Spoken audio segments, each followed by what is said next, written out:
Hello students, expert guidance academy online classes में एक बार पुनः आप लोगों का बहुत बहुत स्वागत। आज हम लोग डिस्कस करेंगे हिस्ट्री पॉलिटी की क्लास नहीं बल्कि फिजिक्स का एक ऐसा असाइनमेंट जिससे बहुत सारे कॉम्पिटिटिव एग्जामों में प्रश्न पूछे जाते हैं और अभी जो हमारा रेगुलर बैच चल रहा है इंटर का, उसमें भी इसको असाइनमेंट के रूप में बच्चों को कराया जाता है। आप देखिए, किसी भी चैप्टर को अगर आप पढ़िए तो उसका सब्जेक्टिव पार्ट एक अलग होता है, वो आपके कॉन्सेप्ट के लिए होता है, समझने के लिए होता है और आपके बोर्ड परीक्षा के लिए उपयोगी होता है। लेकिन जब तक उससे किस प्रकार क्वेश्चन बनेंगे इसको आप सॉल्व नहीं कर लेते, तब तक वह जो आपकी स्टडी है वह आपके लिए एप्लीकेबल नहीं हो पाएगी, इन फ्यूचर आपका सपोर्ट नहीं कर पाएगी। इसलिए हम लोग जैसे ही कोई भी चैप्टर या यूनिट हमारा समाप्त होता है, उससे रिलेटेड जितने भी ऑब्जेक्टिव क्वेश्चन बन सकते हैं, जो सब्जेक्टिव क्वेश्चन जिस पे एग्जाम वगैरह में या जो कॉम्पिटिटिव एग्जामों में प्रश्न पूछे जाते हैं, उन सबको मिला करके एक असाइनमेंट तैयार करके बच्चों को दिया जाता है। यह असाइनमेंट पीडीएफ फॉर्मेट में होता है और यह असाइनमेंट आपको सब्सक्रिप्शन बॉक्स में लिंक में होगा, वहाँ से आप इसको डाउनलोड कर सकते हैं और उसका सॉल्यूशन इस पूरे वीडियो में हम लोग देखेंगे।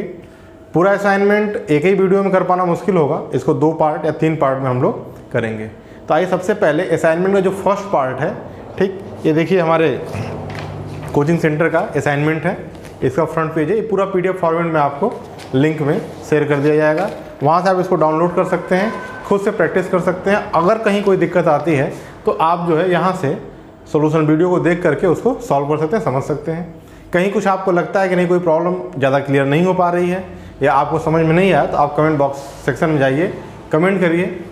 बाकी आप देखेंगे तो यहाँ पर हम लोगों का चैनल का सारे contact number, WhatsApp number, Instagram, सारे जितने भी आपके ऑनलाइन प्लेटफॉर्म में सब कुछ यहाँ पर शेयर किया गया है।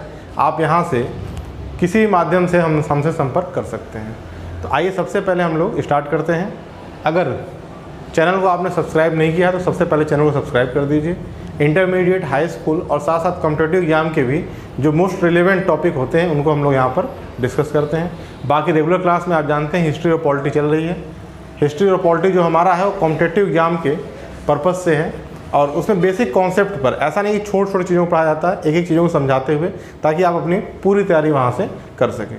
तो आइए सबसे पहले हम लोग फिजिक्स के असाइनमेंट, जो हमारा पहला यूनिट है क्लास 11th के फिजिक्स का, यूनिट एंड डायमेंशंस, ये उससे इंस्पायर्ड है। और मज़े की बात देखिए ये है कि ये जो चैप्टर यूनिट और डायमेंशंस, बीमा और मात्रक, ये पूरे फिजिक्स में एप्लीकेबल है।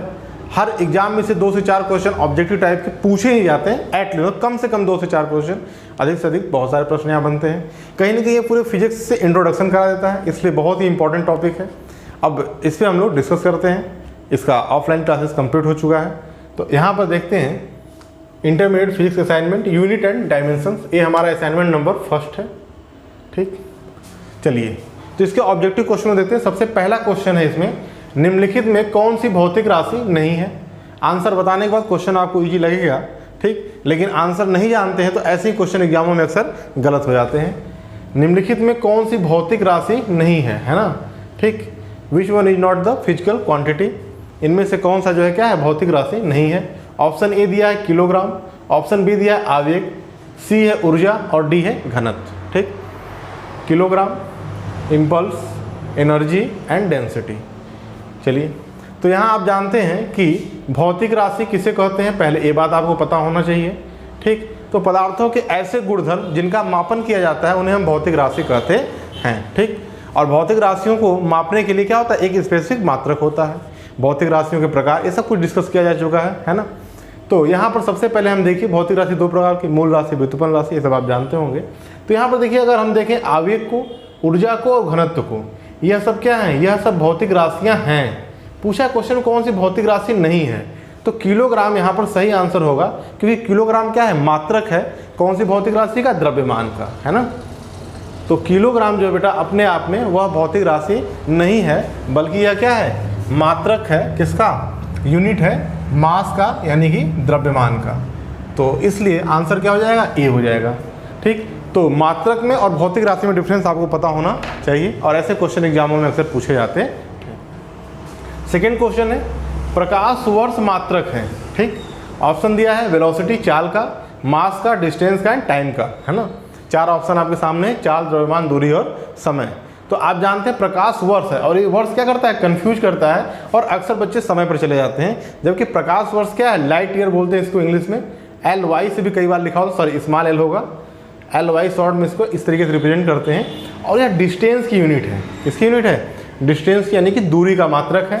ठीक, प्रकाश की किरणों के द्वारा एक वर्ष में तय की गई दूरी को हम प्रकाश वर्ष कहते हैं। तो इस तरीके से आप इसको याद रखेंगे। प्रकाश वर्ष किसका मात्रक है, डिस्टेंस का, न तो ये चाल का है बेटा और न ही समय का है। क्लियर, एक एक करके आगे बढ़ते हैं। थर्ड क्वेश्चन पर आते हैं। दिया है पार्सेक यूनिट है, पार्सेक मात्रक है ना। ऑप्शन देखिए, टाइम को, एंगल, डिस्टेंस एंड वेलोसिटी, समय, कोण, दूरी और वेग। ठीक, तो पार्सेक एक बार अगेन किसका मात्रक है, दूरी का है। खगोलीय दूरियों को मापने के लिए इसका प्रयोग किया जाता है, बड़ी दूरियों को मापने के लिए इसका प्रयोग किया जाता है। तो पार्सेक किसका मात्रक है, दूरी का है। ठीक, बहुत ध्यान से क्वेश्चन करेंगे। देखिए क्वेश्चन करने के बाद आपको आसान लगे, मैंने पहले ही कहा था, लेकिन फर्स्ट अटेम्प्ट में एग्जाम प्रेशर में ऐसे ही क्वेश्चन क्या होते हैं, आपके गलत हो जाते हैं। और अगर आप देखेंगे कॉम्पिटिटिव एग्जामों के पेपर उठा करके, पॉलिटेक्निक की तैयारी लोग करते हैं, CHS एंट्रेंस एग्जाम की तैयारी करते हैं, BHU BSc की तैयारी करते हैं, है ना, यूनिवर्सिटी में एडमिशन के लिए, इलाहाबाद यूनिवर्सिटी के एग्जाम की तैयारी करते हैं, साथ साथ बीटेक कॉलेजों में एडमिशन के लिए एंट्रेंस एग्जाम की। तो उसमें भी सिंपल से लेकर के एक लेवल तक के क्वेश्चन पूछे जाते हैं। उसी के पैटर्न पर ही हम लोग असाइनमेंट को तैयार करते हैं। आइए फोर्थ क्वेश्चन देखते हैं। निम्नलिखित में से कौन मात्रक पद्धति केवल द्रव्यमान, दूरी, समय के मात्रक पर आधारित नहीं है। ठीक, पूछ रहा है आपसे कि जो आपके मात्रक पद्धतियां हैं, है ना, जिसमें आप जानते हैं कौन कौन सा आता है बेटा, FPS, SI, CGS और MKS, है ना। इस क्वेश्चन में पूछ रहा है कि निम्नलिखित में से कौन मात्रक पद्धति केवल द्रव्यमान, दूरी और समय के मात्रक पर आधारित नहीं है। तो आप जानते हैं जैसा कि अब जब भी आप 11th में या क्लास 9th में स्टार्ट करते हैं फिजिक्स को पढ़ना, तो सबसे पहले आप अगर मापन पद्धति में पढ़ते हैं या यूनिट सिस्टम में पढ़ते हैं तो हम लोग MKS पद्धति को पढ़ते हैं, जिसमें बेटा यम रिप्रेजेंट करता है किसको, मीटर को। हिंदी में लिख देता हूं मैं, M किसको रिप्रेजेंट करता है, मीटर को। K for kilogram and S for second. ठीक, और इतने इंटरमीडिएट सभी बच्चे जानते होंगे कि मीटर किसकी यूनिट है बेटा, मीटर किसका मात्रक है, लेंथ का, और किलोग्राम किसका है, द्रव्यमान का, और सेकेंड किसका है बेटा, समय का। ठीक, तो द्रव्यमान, दूरी और समय भाई इसको तो मापा जाता है, तो आधारित नहीं है पूछा, यानी ये तो है। ठीक, ऐसे अगर हम CGS की बात करें तो C stand for centimetre, G stand for gram and S for again second के लिए। तो सेंटीमीटर किसकी यूनिट हो जाएगी, तो सेंटीमीटर डिस्टेंस का। ठीक, ग्राम की हम बात करें तो ग्राम मास का, and S also represent the time unit. ठीक, तो इस तरीके से यह भी क्या है आपका मास, डिस्टेंस और टाइम की यूनिट पर बेस है, यानी यह भी आपका आंसर नहीं हो सकता। ठीक, अगला है SI और FPS, दो और है ना। FPS की बात करें बेटा तो F stand for foot, F stand for foot, लिख लेंगे इसको। देखिए इस यूनिट कन्वर्जन से क्वेश्चन भी आपके एग्जाम में हमेशा मिलते हैं। P for pound and S for बेटा अगेंस्ट क्या होगा आपका, सेकेंड होगा। यानी यहाँ देखिए फुट क्या है, लेंथ। ठीक, पाउंड क्या है बेटा, मास की यूनिट है ना। ध्यान रखिएगा, इसको शॉर्ट में LB से रिप्रेजेंट करते हैं। कई बार किताबों में लिखा होता है, बच्चे कंफ्यूज, सर LB क्या है। ठीक, तो ध्यान रखिएगा यहाँ पर। और टाइम क्या है आपका, सेकेंड है ना। तो यानी FPS सिस्टम भी क्या है, द्रव्यमान, दूरी और समय के मात्रक पर आधारित है। ठीक, अब कौन सा बचा, एक यही आंसर आपका सही होगा, SI। और जैसा कि आप जानते हैं इंटरनेशनल सिस्टम, यूनिट सिस्टम में क्या होता है, 7 मूल राशियाँ होती हैं जिनके मात्रकों को यहाँ पर डिफाइन किया गया। उन सातों को एक बार मैं, अच्छा ये पहला दूसरा भी क्वेश्चन हो गया तो इसको रब करके यहीं पर हम कर लेते हैं उसको जल्दी से। तो जो 7 मूल राशियां हैं वो कौन कौन सी हैं, दूरी, द्रव्यमान, ठीक, दूरी, द्रव्यमान, समय, विद्युत धारा, तापमान, ज्योति तीव्रता और पदार्थ की आणविक मात्रा या पदार्थ की मात्रा। तो 1 2 3 4 5 6 7 ये 7 बेटा क्या है, मूल राशियां। इसके अलावा 2 पूरक राशियों को डिफाइन किया गया साइज सिस्टम में। वो कौन से थे, कोण एंड घन कोण। ठीक, इन मूल राशियों के अपने क्या थे, एक स्पेसिफाइड यूनिट थी जिसको एसआई सिस्टम में डिफाइन किया गया। जैसे बेटा एसआई मात्रक पद्धति में हम दूरी को मीटर में नापते हैं, द्रव्यमान को किलोग्राम में नापते हैं, समय को सेकेंड में नापते हैं, विद्युत धारा का एम्पियर हो जाता है, तापमान के लिए देखिए क्या है केल्विन, हालांकि देखें तापमान को डिग्री सेल्सियस में, फ़ारेनहाइट में, रोमन यूनिट में, लेकिन यहाँ पर केल्विन। ज्योति तीव्रता के लिए कैंडिला एंड पदार्थ की मात्रा मोल। ठीक, कोण को हम मापते हैं बेटा रेडियन में एंड घन कोण को स्टेरेडियन में। तो यहाँ पर कुल मिलाकर 7 मूल राशियाँ और 7 जो है क्या उसके मात्रक और 2 जो है आपके क्या सप्लीमेंट्री यूनिट, यानी कि 2 जो है आपके क्या है बेटा पूरक राशियाँ हैं और उसके मात्रक होते हैं। तो यह कुल मिलाकर के यह जो सिस्टम है एसआई सिस्टम है, यह क्या है द्रव्यमान, दूरी, समय के केवल पूछा ना ओनली, ये भी आते हैं द्रव्यमान, दूरी और समय, लेकिन साथ साथ ये 4 और आते हैं बाकी सप्लीमेंट्री जो है फिजिकल क्वांटिटी के रूप में कोण और घन कोण भी साथ में आता है। तो आप ऐसा यहाँ पर क्या है एसआई सिस्टम जो है वह द्रव्यमान, दूरी, समय के मात्रक पर आधारित नहीं है। मुझे लगता है क्वेश्चन आपको समझ में आया होगा। देखिए क्वेश्चन के सिर्फ आंसर के चक्कर मत पड़िए, क्वेश्चन के एक्सप्लेनेशन को देखिए, क्योंकि सेम वही क्वेश्चन नहीं पूछा जाएगा, लेकिन क्वेश्चन उसी पैटर्न पर आधारित पूछे जाएंगे आपके एग्जाम में, इस बात का पूरा दावा है। चलिए नेक्स्ट क्वेश्चन देखते हैं। क्वेश्चन नंबर 5th है, क्या कह रहा है कि एसआई पद्धति में ऊर्जा का मात्रक नहीं है। ठीक है, which one is the unit of energy. SI पद्धति में है ना, इन एसआई सिस्टम, ठीक, एनर्जी का यूनिट क्या है बेटा, तो देखिए यहाँ पर पहला क्या दिया अर्घ। तो आप जानते हैं कि अर्घ भी क्या है ऊर्जा का मात्रक है, लेकिन किस सिस्टम में होता है सीजीएस सिस्टम में होता है अर्घ, है ना। अर्घ किस में होता है बेटा सीजीएस सिस्टम में होता है। यहाँ इसको हम रब कर देते हैं। क्वेश्चन नंबर 5th हम लोग कर रहे हैं, 5वां क्वेश्चन। ठीक, तो अर्घ यूनिट तो है लेकिन किस में होता है सीजीएस सिस्टम में होता है। कैलोरी ऊष्मा का मात्रक है, ऊर्जा के मात्रक के रूप में यहाँ पर एसआई पद्धति की हम बात करें तो किसको एक्सेप्ट करते हैं जूल को। तो सी क्या होगा इसका सही आंसर होगा। बाकी यूनिट सारे क्या हैं एनर्जी के यूनिट हैं, बट ऊर्जा का जो एसआई पद्धति मात्रक होता है बेटा क्या होता है वो जूल होता है। ठीक, इसको आप याद रखेंगे, है ना। दाब का एसआई पद्धति मात्रक है, देखिए यहाँ दिया वायुमंडल जिसको शॉर्ट में एटीएम लिखा जाता है। यहाँ दिया डाइन प्रति वर्ग सेंटीमीटर। डाइन क्या है, ठीक, एकांक क्षेत्रफल पर लगने वाले बल को दाब कहते हैं, है ना। Force per unit area is called the pressure, आप जानते हैं। तो डाइन किसकी यूनिट है फोर्स की, बट किसमें सीजीएस सिस्टम में। ठीक, और सेंटीमीटर भी क्या है सीजीएस सिस्टम में, है ना। एकांक क्षेत्रफल यानी सेंटीमीटर स्क्वायर है ना, तो यूनिट है किसका एरिया का। पास्कल और बार, यहाँ पर 2 ऑप्शन आपके सामने हैं सी एंड डी।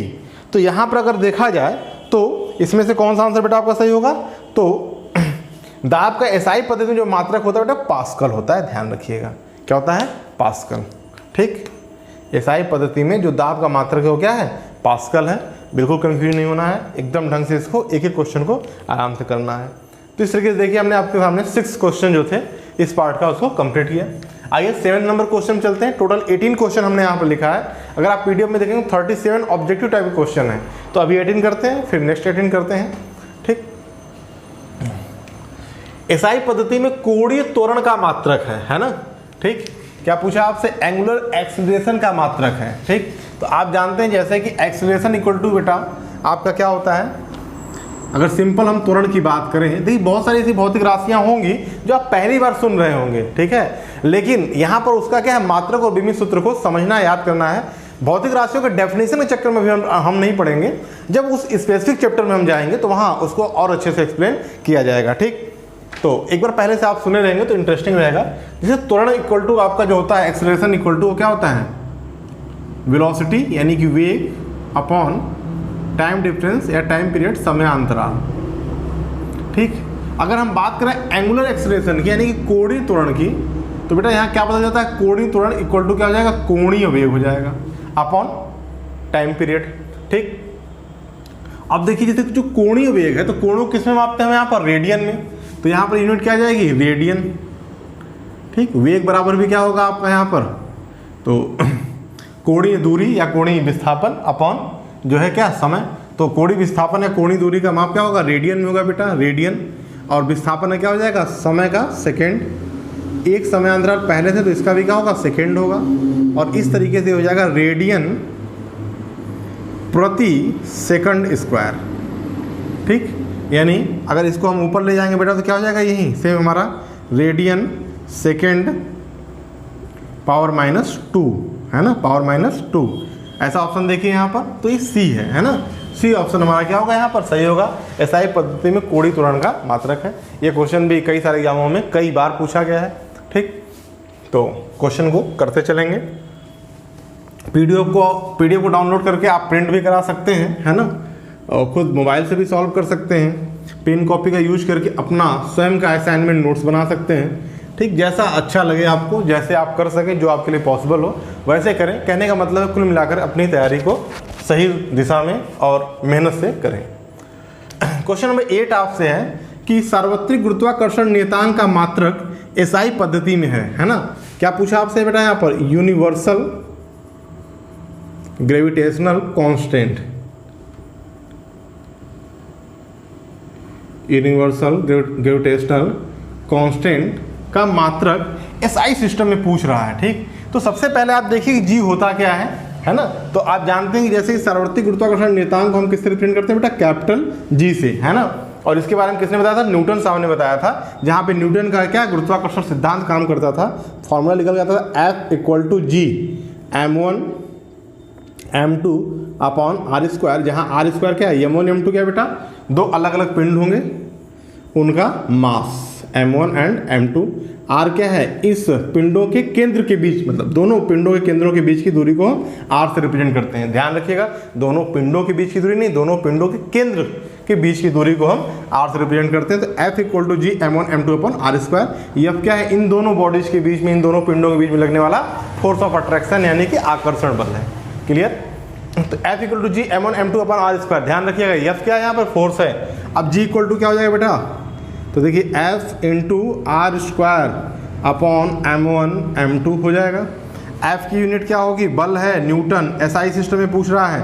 r क्या है? दूरी, दूरी का यूनिट मीटर, स्क्वायर है तो मीटर का स्क्वायर, अपॉन m1 m2, दोनों का क्या होगा? Kilogram kilogram, kilogram into kilogram क्या हो जाएगा बेटा? किलोग्राम स्क्वायर हो जाएगा। 1 किलोग्राम को हटा करके इसको किलोग्राम स्क्वायर लिख सकते हैं आप। इसको यहाँ से ऊपर ले जाइए। ठीक, तो क्या मिल जाएगा आपको यहाँ पर? न्यूटन मीटर स्क्वायर और किलोग्राम के पावर -2 हो जाएगा, क्योंकि 2 ऊपर जाएगा तो, है ना।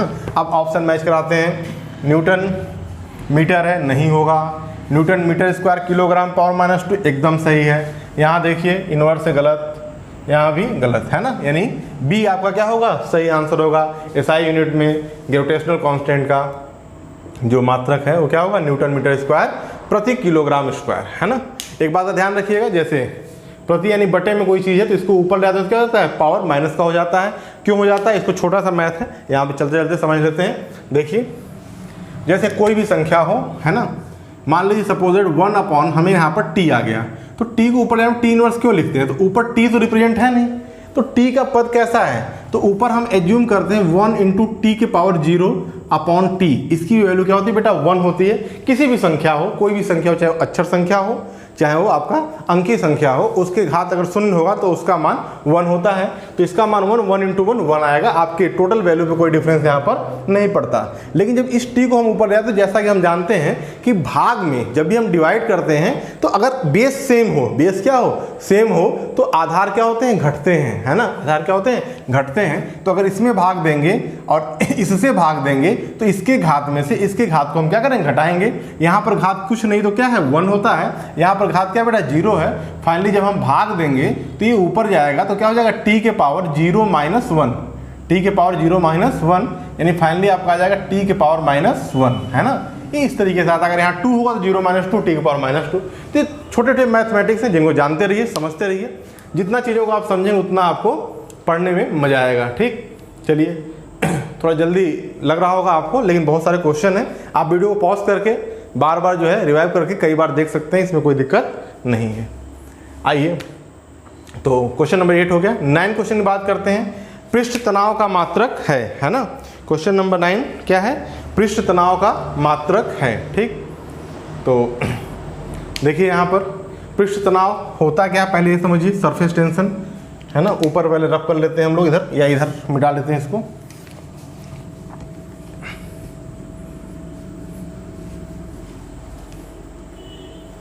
तो पृष्ठ तनाव T = क्या होता है आपका? सरफेस टेंशन को T से लिखते हैं, है ना। कार्य अपॉन एरिया यानी कि क्षेत्रफल। तो बेटा फॉर्मूला जो बनता है आपका पृष्ठ तनाव, सरफेस टेंशन बोलते हैं इसको इंग्लिश में, आगे आप पढ़ेंगे। फ्लूइड मैकेनिक्स का पार्ट है सरफेस टेंशन, ठीक। तो वर्क अपॉन एरिया हो गया। पूछा है कि आपसे पृष्ठ तनाव का मात्रक है, तो आप जानते हैं जैसे कार्य को आप किस में नापते हैं बेटा, जूल में, और एरिया को मीटर स्क्वायर में। इसको आप लिख सकते हैं जूल मीटर पावर -2, ऐसा देख लेंगे यहाँ पर। जूल मीटर स्क्वायर है, गलत बात है ना, मीटर स्क्वायर नीचे था ऊपर गया, ये सही होगा आपका b, joule metre square power -2। यहाँ जूल मीटर ए भी नहीं होगा, जूल मीटर क्यूब ए भी नहीं होगा, ठीक। तो 9 का आंसर हो जाएगा बेटा आपका क्या, बी, ठीक। आराम आराम से क्वेश्चन करेंगे, कहीं कोई दिक्कत नहीं होना चाहिए। आइए क्वेश्चन नंबर 10 की बात करते हैं। दिया है चुंबकीय तीव्रता का मात्रक है ना, मैग्नेटिक इंटेंसिटी की यूनिट पूछा है आपसे, एम्पियर प्रति मीटर होता है, आप जानते हैं, है ना, ठीक। कोई भी एकांक लंबाई में जो ऐसे आप जानते हैं कि जैसे चुंबकीय तीव्रता कहाँ से कैसे जनरेट होती है, तो किसी भी मेटल में जब करंट फ्लो होगा, ठीक, तो इसके आसपास क्या होता है, चुंबकीय क्षेत्र का निर्माण होता है। वह चुंबकीय क्षेत्र की तीव्रता किस पर निर्भर करेगी, इस पर कितना करंट फ्लो हो रहा है उसकी क्वांटिटी पर। इसकी यूनिट को अगर हम नापें तो एम्पियर प्रति मीटर में हम इसको मापते हैं बेटा। क्वेश्चन नंबर 11 है कि एमकेएस पद्धति में श्यानता गुणांक विस्कोसिटी कांस्टेंट का मात्रक आपसे पूछा है, इसको एटा से रिप्रेजेंट करते हैं। किससे रिप्रेजेंट करते हैं, एटा से। एटा क्या है, ठीक, जैसे आपने अभी तक पढ़ा होगा अल्फा बीटा गामा, ठीक। उसके बाद बेटा आपने पढ़ा होगा थीटा, फाई, साई, ये सब सुना होगा अगर आपने हाई स्कूल से पढ़ा है तो, ठीक। हाई स्कूल पास कर लिए हैं आप, नहीं सुने तो जानिए कि ये सब ग्रीक अक्षर होते हैं, ग्रीक लेटर होते हैं, और उनका यूज हम कांस्टेंट को रिप्रेजेंट करने के लिए करते हैं। ऐसे ही एटा है, अगर आप एन बना करके इसको थोड़ा लंबा कर दें तो ये एटा को रिप्रेजेंट करता है ना, नोट कर लेंगे, ठीक। तो विस्कोसिटी कांस्टेंट को यानी श्यानता गुणांक को हम इसी से रिप्रेजेंट करते हैं, श्यानता गुणांक, ठीक। श्यानता गुणांक को हम इसी से रिप्रेजेंट करते हैं। अगर हम इसके यूनिट की बात करें तो श्यानता गुणांक का जो हमारा मात्रक होता है बेटा, किलोग्राम प्रति मीटर सेकेंड, है ना। देखिए इसका मात्रक क्या होता है, किलोग्राम प्रति मीटर सेकेंड, है ना। अगर इसको हम ऊपर जाएं तो क्या हो जाएगा, केजी, मीटर को एम इनवर्स और सेकेंड को एस इनवर्स आप लिख सकते हैं, यानी पहला ही आपका क्या होगा, सही हो जाएगा, ठीक। इस क्वेश्चन नंबर 11 का आंसर क्या हो जाएगा, ए हो जाएगा। चलिए नेक्स्ट क्वेश्चन आपका है कि विशिष्ट प्रतिरोध का मात्रक है ना, स्पेसिफिक रेजिस्टेंस की यूनिट आपसे पूछा, जानते हैं क्या होता है, ओम मीटर। यहाँ दिया ओम प्रति मीटर, गलत, ओम प्रति मीटर स्क्वायर गलत, ओम मीटर स्क्वायर गलत, ओम मीटर होगा ना, डी क्या होगा आपका, सही होगा। तो इस तरीके से क्वेश्चन को आप ढंग से करेंगे। आइए क्वेश्चन नंबर 13 की बात करते हैं, है ना। तो एक बार यहाँ तक आप अच्छे से कर लीजिए, फिर उसके बाद हम लोग जो है इधर क्वेश्चन नंबर 13 को रफ कर देते हैं। आइए देखते हैं, क्वेश्चन नंबर 13 है स्वप्रेरण का मात्रक है ना, क्या होगा, हेनरी होगा, आप जानते हैं, ठीक। स्वप्रेरण का मात्रक क्या होता है बेटा, हेनरी होता है। मैग्नेटिक मोमेंट चुंबकीय संवेग का मात्रक है एम्पियर मीटर क्यूब, ठीक। सार्वत्रिक गैस नियतांक, ठीक है, सार्वत्रिक गैस नियतांक आर का एसआई मात्रक है। यह भी अभी आप आगे पढ़ेंगे, पहले आपने कभी हाई स्कूल तक इसकी चर्चा अब नहीं है, बहुत पहले सिलेबस में होता था, बाल्स का नियम, चार्ल्स का नियम, तो वहाँ पर गैस नियतांक की चर्चा होती थी, पीवी और एनआरटी, है ना, और वहीं से हम जो है आर की यूनिट निकालते थे, ठीक। आइए एक बार देख ही लेते हैं, पीवी इक्वल टू एनआरटी। यहाँ पर पी क्या है, प्रेशर, वी क्या है, वॉल्यूम, एन क्या है, जो भी गैस है उसके नंबर ऑफ मोल्स, है ना, और आर क्या है, सार्वत्रिक गैस नियतांक, और टी क्या है, टेम्परेचर, नॉट टाइम, ध्यान रखिएगा, ठीक।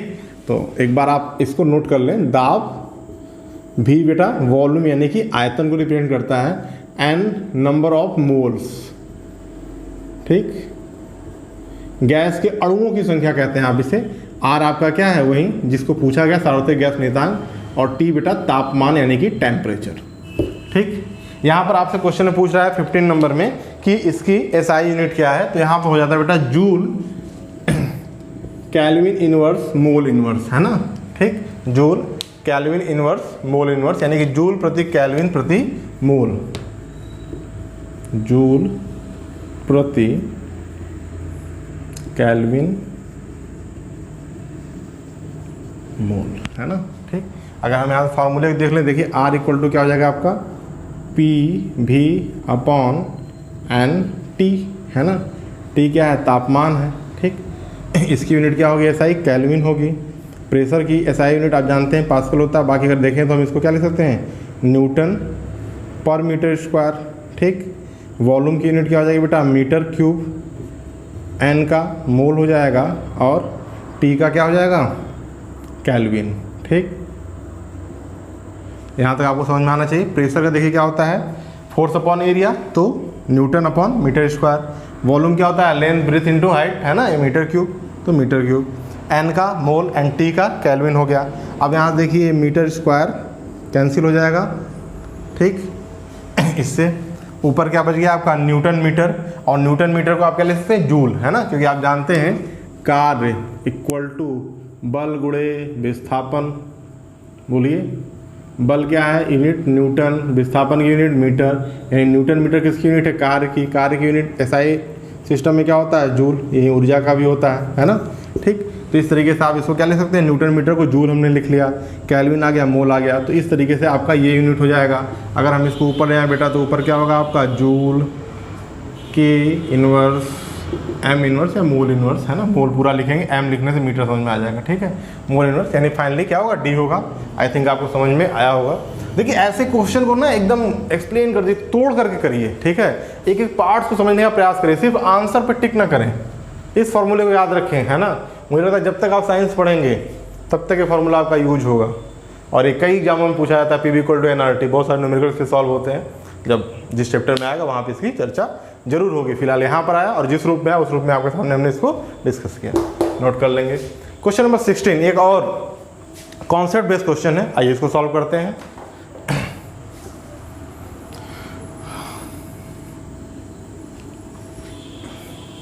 देखिए अगर कहीं कुछ जल्दी हो रहा होगा तो आप वीडियो को पॉज कर लें, चीज़ों को आराम से नोट कर लें, समझ लें, और कहीं कोई दिक्कत है तो आप पुनः उसको क्या कर सकते हैं, कमेंट बॉक्स में लिखिए। हम लोग एक बार फिर से वीडियो बना देंगे, इसमें कोई दो राय नहीं है। मेन उद्देश्य ये है कि आपको अधिक से अधिक समझा देना, पढ़ा देना। दिया है कि एक भौतिक राशि को मापा जाता है और उसे यन यू के रूप में व्यक्त किया जाता है। बेटा एक भौतिक राशि को अब मापा जाता है तो किसी भी भौतिक राशि का जो मैग्नीट्यूड परिमाण आता है उसको हम कैसे रिप्रेजेंट करते हैं। तो देखिए आप जानते हैं, जैसे मान लीजिए कि आलू का द्रव्यमान, सपोज दैट पोटैटो है, उसका मास क्या है 5 किलोग्राम। तो आपको 5 किलोग्राम लिखना जरूरी है या 5 ग्राम, जो कुछ भी, लेकिन यूनिट लिखना जरूरी है और अंकीय मान है, तभी आप उसको ढंग से एक्सप्लेन कर पाएंगे, कंप्लीटली एक्सप्लेन कर पाएंगे। अगर हमको बोलें कि आलू का द्रव्यमान 5, तो इससे कोई क्लियर नहीं हो रहा है 5 किलोग्राम, कुंटल, ग्राम क्या है ना, व्हाटएवर। तो यहाँ पर क्या होगा 5 किलोग्राम। ठीक, यहाँ पर 5 क्या बेटा न्यूमेरिकल वैल्यू है और किलोग्राम क्या है उसका मात्रक, यानी किसी भी भौतिक राशि को हम एन यू के टर्म में रिप्रेजेंट करते हैं। और यहाँ पर भी वही बात कह रहा है कि किसी भी भौतिक राशि को मापा जाता है एन यू के रूप में, जहाँ यू मात्रक था, एन अंकीय मान है। यदि परिणाम को, इस रिजल्ट को क्या किया जाए, कह रहा है कि अन्य मात्रकों में व्यक्त किया जाए, तब अगर आप इसे अन्य मात्रकों में कन्वर्ट करें तो वो फॉर्मूला हमने आपको क्लास में डिस्कस किया था कि N1 into U1 equal to N2 into U2। यहाँ तक कोई दिक्कत नहीं।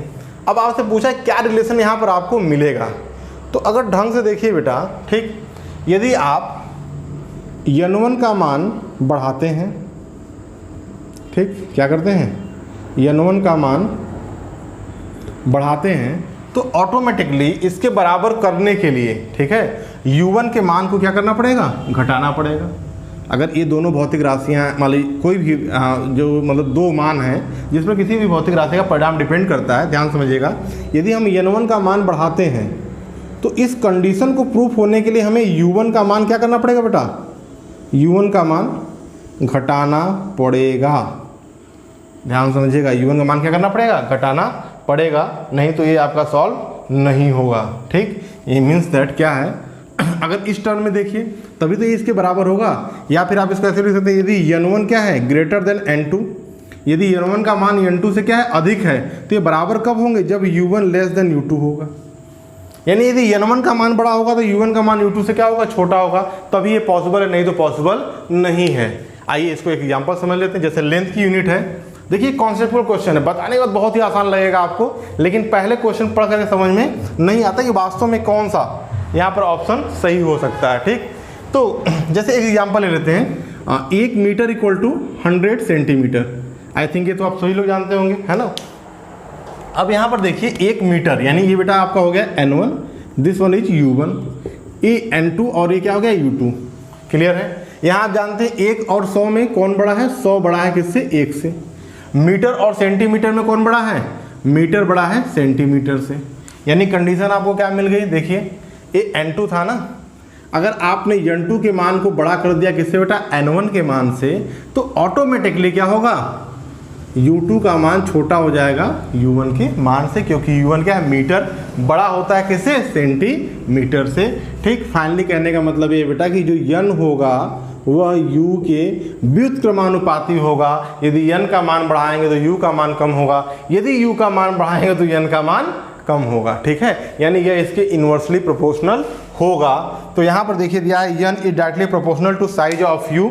एकदम गलत बात है ना, डायरेक्टली प्रोपोर्शनल तो हो ही नहीं सकता। U स्क्वायर यह भी गलत बात, √U यह भी गलत बात, यह क्या होगा? सही होगा। N is inversely proportional to U। ठीक, यानी N क्या है आपका? अंकीय मान, U क्या है? मात्रक है। किसी भी भौतिक राशि में यदि आप क्या करेंगे? N की वैल्यू को बढ़ाएंगे तो U का मान कम होगा, U के मान को बढ़ाएंगे तो N का मान कम होगा। दोनों में अपोजिट रिलेशन होता है। ये एकदम ही अच्छा क्वेश्चन था और ये भी एक कॉम्पिटेटिव एग्जाम में पूछा गया क्वेश्चन है, ध्यान रहे। तो ऐसे ही अच्छे क्वेश्चन हम करेंगे। अभी तो देखिए 18 नंबर पे आके समाप्त हो जाएगा और नेक्स्ट जो 19 क्वेश्चन इसमें भी ऑब्जेक्टिव टाइप के हैं, वो भी बहुत ही इंटरेस्टिंग क्वेश्चन है और काफ़ी अच्छे क्वेश्चन है, अच्छे सवाल हैं, कॉन्सेप्ट बेस पर है। उनको करने के बाद से आपकी तैयारी जो है और क्या हो जाएगी? सॉलिड हो जाएगी। आइए क्वेश्चन नंबर 17 करते हैं कि 1 वाट घंटा समतुल्य है। ठीक, मीन्स दैट यहाँ पर वाट घंटा को बेटा किस में बदलना है? जूल में बदलना है। किस में बदलना है? जूल में। ठीक, जूल क्या है? SI यूनिट है और आप जानते हैं कि SI यूनिट में जो मात्रक होता है, अगर समय की ही हम बात करें तो घंटा किस में होता है? सेकेंड में होता है। ठीक है, तो यहाँ फाइनली आपको क्या करना पड़ेगा? इस घंटे को सेकेंड में चेंज करना होगा। ठीक, किस में चेंज करना होगा? घंटे को सेकेंड में चेंज करना होगा। ठीक, तो आइए देखते हैं इसको। तो आप जानते हैं 1 आवर्स इक्वल टू 60 × 60 सेकेंड, यानी 3600 सेकेंड आप इसे लिख सकते हैं, है ना। अगर हम बात करें वाट घंटा, तो इसको अगर लिखना होगा तो कैसे लिखेंगे हम? तो हम जानते हैं 1 वाट को आप लिख सकते हैं किसमें बेटा? जूल पर सेकेंड में।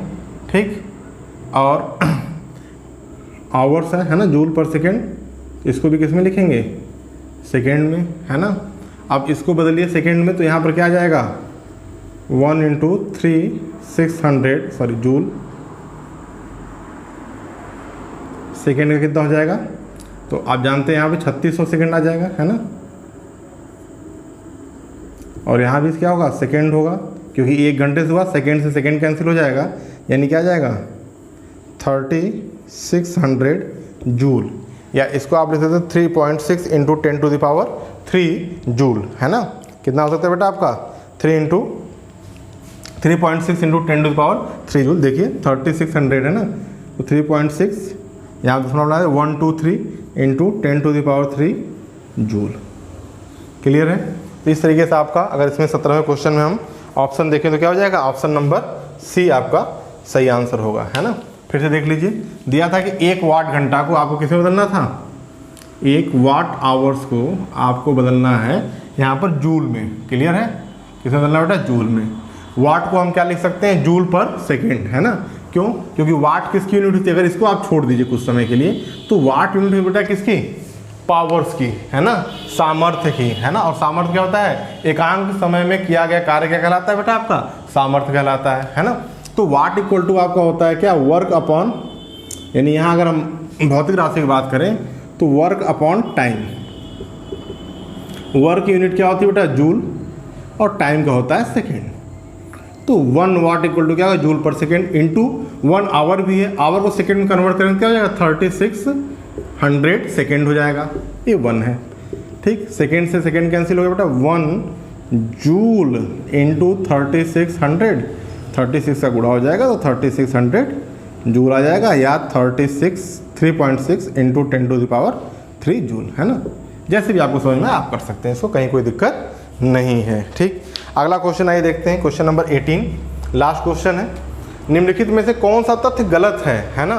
तो यहाँ पर दिया है गतिज ऊर्जा का मात्रक न्यूटन मीटर है, एकदम सही है। गतिज ऊर्जा चाहे कोई भी ऊर्जा हो, आप जानते हैं ऊर्जा क्या है, कार्य है, और कार्य क्या है, फोर्स इंटू डिस्प्लेसमेंट, फोर्स की न्यूटन और डिस्प्लेसमेंट का मीटर, तो न्यूटन मीटर ये सही है।